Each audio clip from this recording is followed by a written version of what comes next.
You can't, close your eyes for a second, you miss a whole lot. That's kind of how the weekend was at Balaton Park this past weekend, man. Crazy. To me, all the races were crazy. There were some penalties, some long lap penalties. Everything was in the mix this past weekend except for the weather.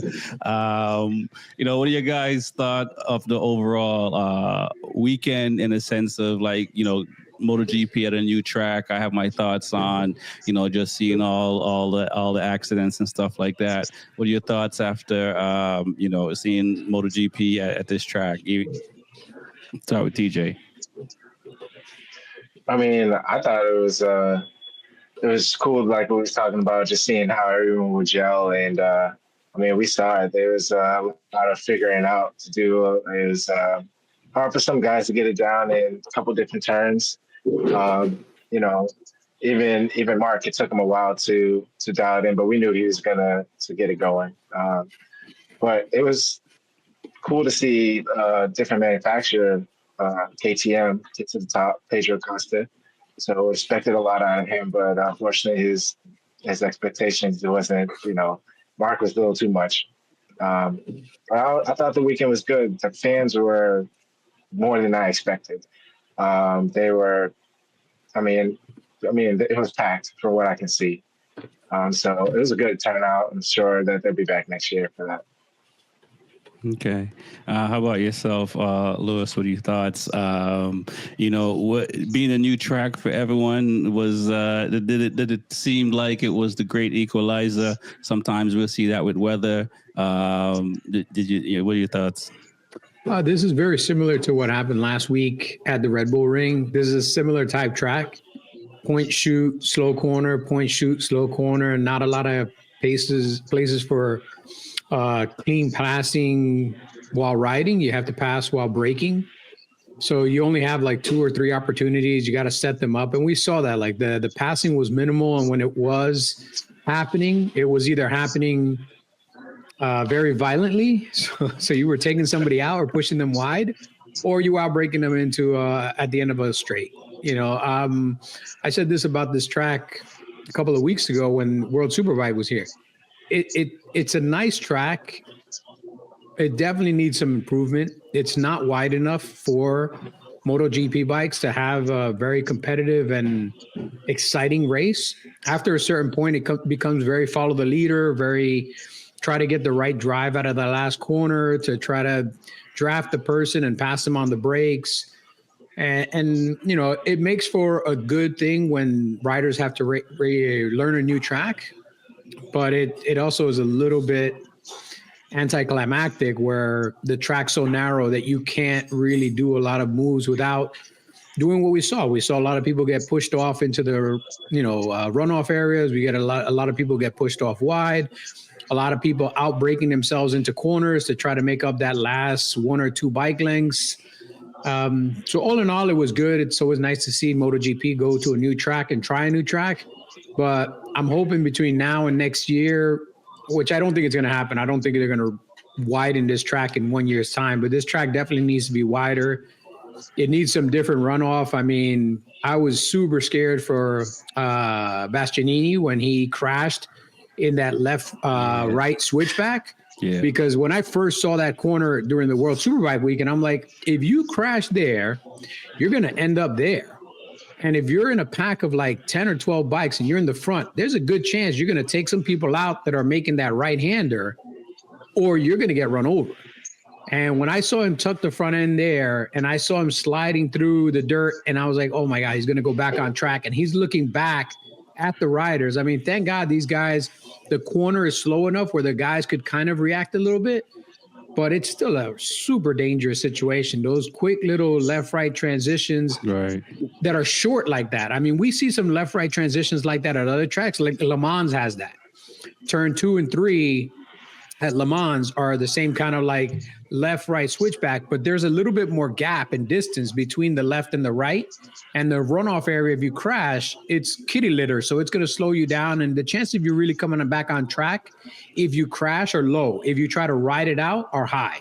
Right. But here, it's such a short little chute from the right to the left to the right that if you crash on the left, I mean, you can clearly see it's all paved. Nothing's going to slow you down. If anything, if you've crashed, you know that when you hit the ground, it's like you gain 10 miles an hour. You don't lose them, Right. especially if you're on gravel. You start to slide faster than you were riding, it feels like.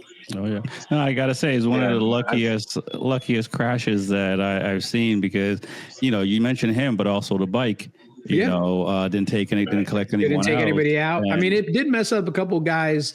Had to run wide, run around, but thank God it didn't take anybody out or cause a bigger crash. Or it could have been ugly. Let's put it that way. No, I do agree with that as well. I mean, I agree with that as well. That was pretty dangerous for Anea. Crashing there, and it's good to see.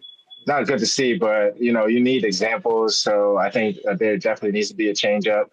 I feel like it was a nice track, and it was good to see bikers, the riders there, and the fans. But as far as riding, there was, I don't think they got in a full rhythm because there's a lot of go, stop hard, and a little chicane and back go, and so the rhythm wasn't there. So there needs to be a little better design, maybe one or two corners, stretch it out a little bit.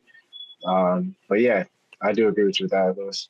Yeah, no, it's some change has to happen. I don't know if the riders, I don't know how long the contract is for, how many years, but it's going to be one of those races that, you got to be looking out for each other a little bit more than you normally would. And it's tricky when, every rider is fighting for something. So, it's that balance of safety, which we saw. And as you mentioned, Lewis, a couple of guys lost some positions because of that. And, that's money for the whole team, all that, so it is. And we saw with World Superbike a little bit as well. So it has to be something that they're talking about. I don't know how much of that track they would have to change and whether they can do it within 1 year to get it ready. I mean, even less than 1 year, because World Superbike will be coming back, and I'm pretty sure that they'll want some changes as well. And the other crash with Acosta, where he almost took out the cameraman. Mike almost took out the cameraman. Bro, that was a full send. So Jack Millicent, I guess. Yeah, I mean that the bike is taken, and and I these camera folks, they already know what the risk is and stuff like that. But when I don't know, he might have been like 18 feet up. My depth perception watching on TV, it may not be quite there, but it wasn't 5 feet up, and that bike was up there. Any thoughts, yeah, DJ? That was I mean, just being a spectator, like, thank God he was caged up. You wouldn't think, like, most cameramans that far out just got the camera, but the safety first. So it was pretty cool that they had them caged up, and thank God he was okay. But who would expect a bike to fly into the stands like that? And that bike was set. Pedro Acosta definitely was trying to put his all in, and obviously it's a new track, and we don't know what bikes can do crashing heavy like that yet. So, anything you want to add, Lewis? Yeah, you just never know the dynamics of a motorcycle going at that speed. A different kitty litter would have maybe reacted differently to the bike and maybe kept it from bouncing so much. Maybe the kitty litter that they're using there, the gravel pit that they're using there, is just not soft enough, so it causes for it helps facilitate Cirque du Soleil with your bike.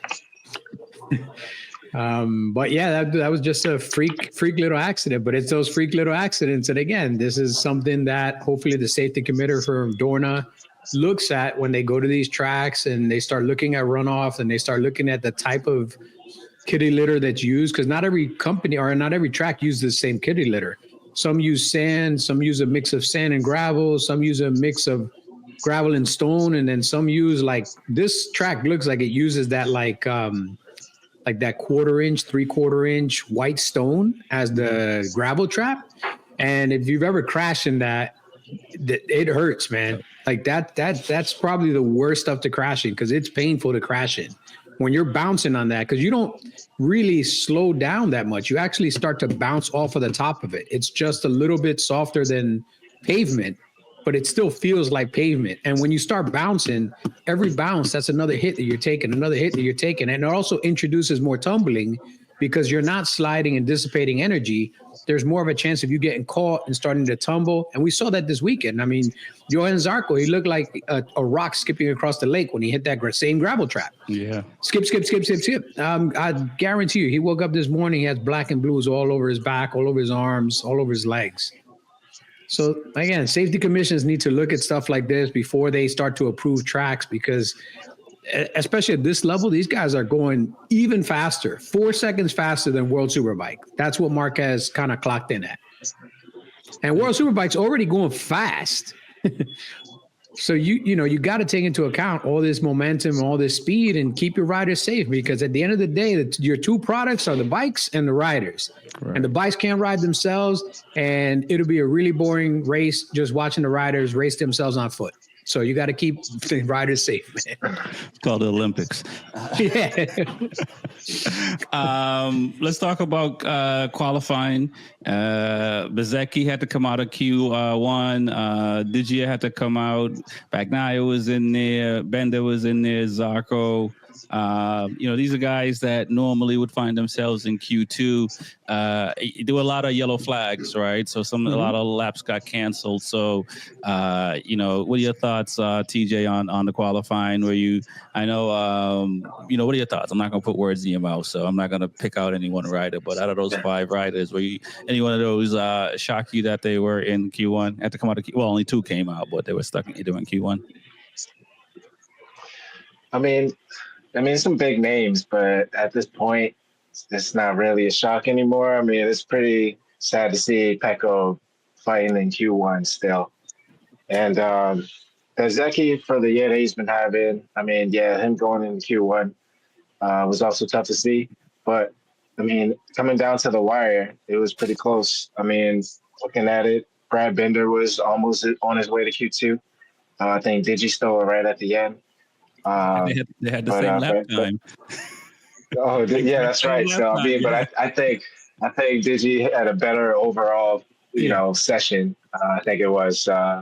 So that was unfortunate for Brad, because I want to see him get in Q2, see what he can do, and get a better starting grid position.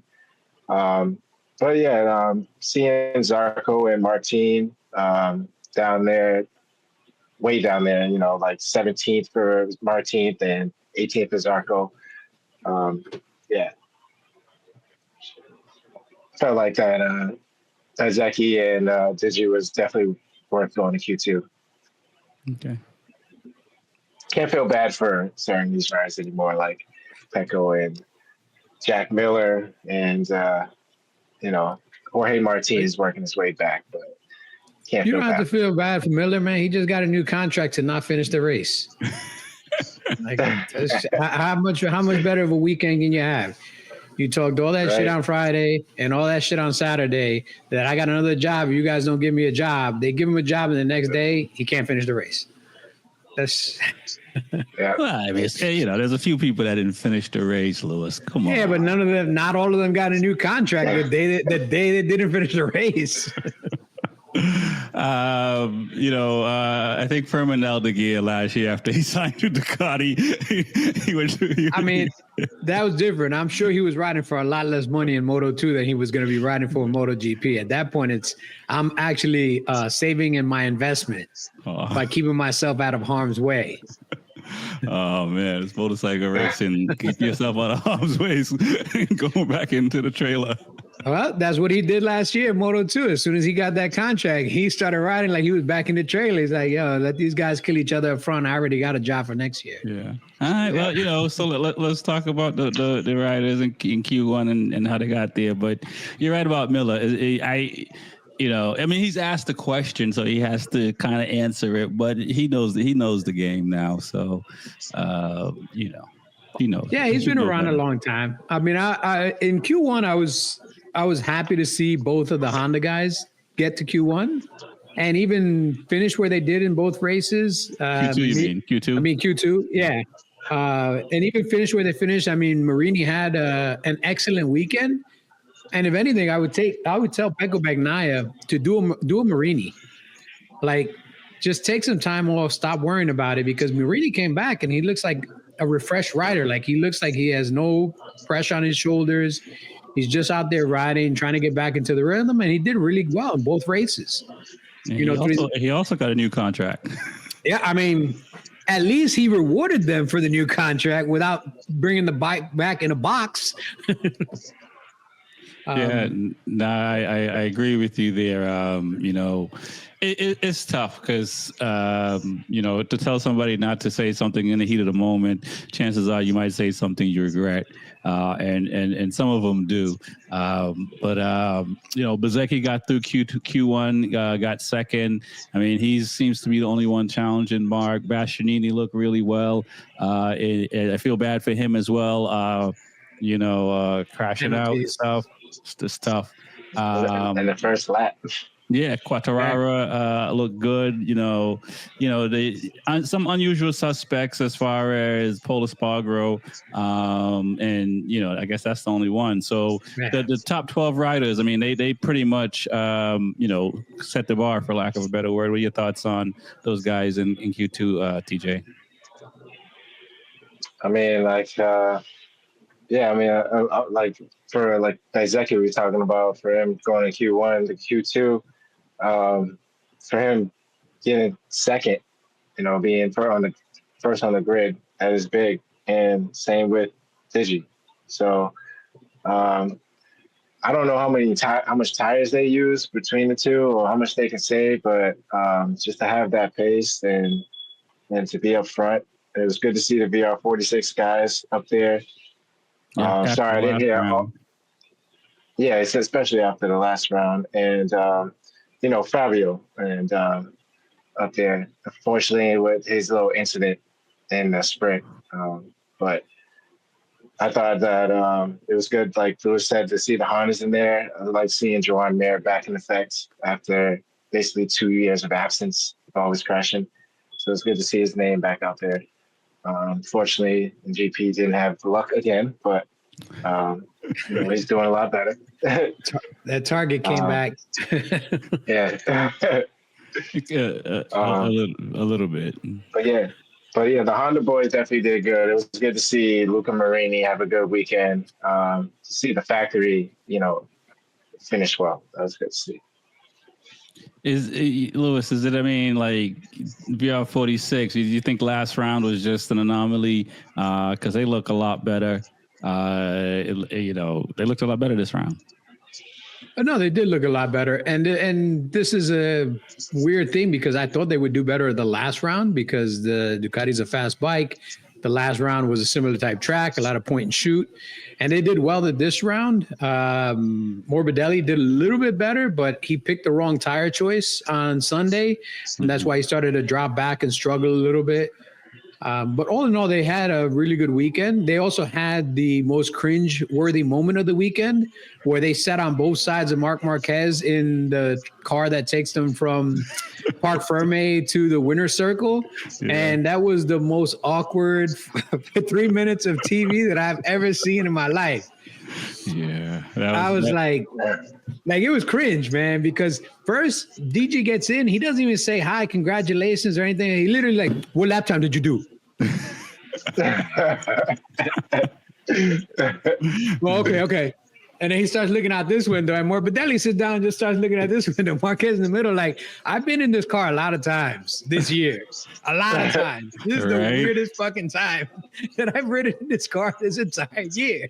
Like, they barely spoke to each other after that first exchange. They just said, yeah, I don't know how much Frankie likes. I don't know how much Frankie likes Marquez. I don't know.